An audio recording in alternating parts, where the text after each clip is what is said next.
You know that feeling, right? That deep, simmering frustration when you're trying so hard for something, but it just won't happen? Well, this Korean phrase, it literally means the weight just won't come off. But oh, it's so much more than that. It's a complaint, it's a sigh, it's the sound of your effort hitting a brick wall. So, today we're going to get into the grammar behind that exact frustration, so you can express that it just won't happen feeling perfectly. This is one of those things that's going to make you sound so much more natural, so much more real. Okay, let's dive in. We have all been there. I mean, it's that feeling of waiting for something that seems to be completely ignoring you, your schedule, your patience. It's a totally universal human experience.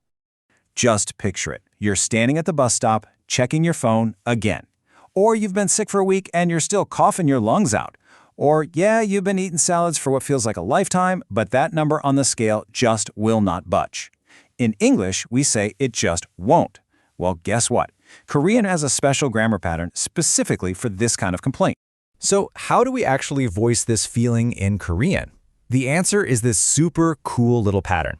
It takes a boring, simple negative sentence and just injects it with pure emotion. This is really where your Korean skills go from just stating facts to sharing actual feelings. So here's the deal. The key thing to get is that "질 않아" isn't just for saying no. You use it when you want to emphasize a negative result, especially when you are hoping for or even working towards a positive one. It's the grammar of unmet expectations, and it is packed with frustration. All right, so how do we actually put this thing together? Well, the great news is that it is incredibly easy to build. Let's break it down, step by step. Okay, let's look at our original sentence. We start with the subject, 살이, which means weight or flesh. Then you've got the verb stem, 빠지, which comes from the verb 빠지다, to fall out or to lose. And then, here's the magic part, you stick the "질라마" pattern right onto that verb stem. That's it. And here's the rule laid out super simple. Seriously, it's 2 steps. 1, take your verb, like 오다, for to come, and just drop the da at the end. That leaves you with the stem, 오. 2, attach "질 않아. And boom, you get 오질 않아. It just won't come. See? So easy. And hey, here's a little pro tip for you to make you sound even more natural. That L sound at the end of 칠, the R consonant, it actually links over to the next vowel. So instead of saying 질 않아, it all flows together smoothly into 질 않아. A tiny little change, but it makes a huge difference in how you sound.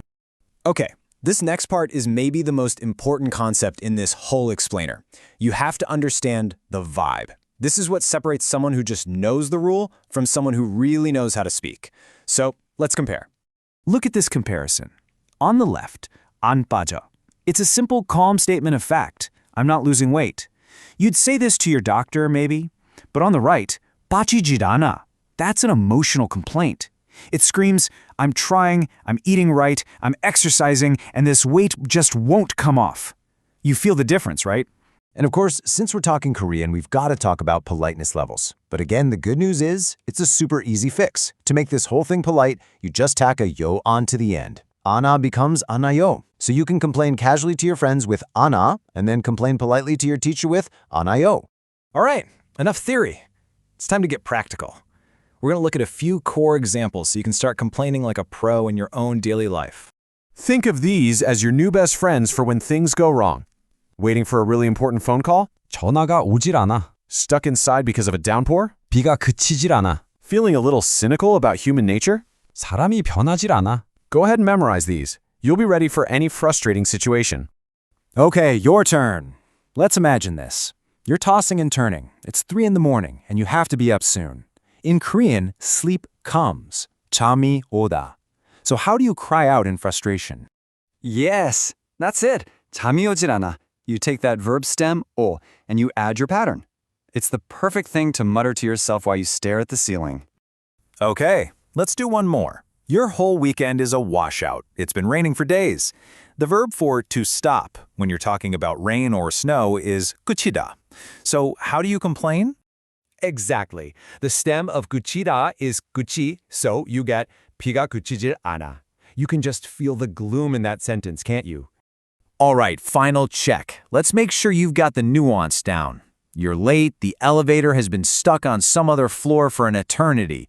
Which sentence perfectly captures your growing impatience? Is it A or is it B? It's gotta be B. Absolutely. 엘리베이터가 안 와 is what you say when you first get there. It's a fact. But after 5 minutes of tapping your foot and staring at that unmoving light, you are 100% in 엘리베이터가 오질 않아 territory. You're not just stating a fact anymore. You are complaining. So, here's the big takeaway. 질 않아 is so much more than grammar. It's a feeling. It's the voice you give to your impatience, your frustration, your effort. So now you have the tool. Think about it for a second. What's something in your life that just won't happen? Well, now you know exactly how to say it.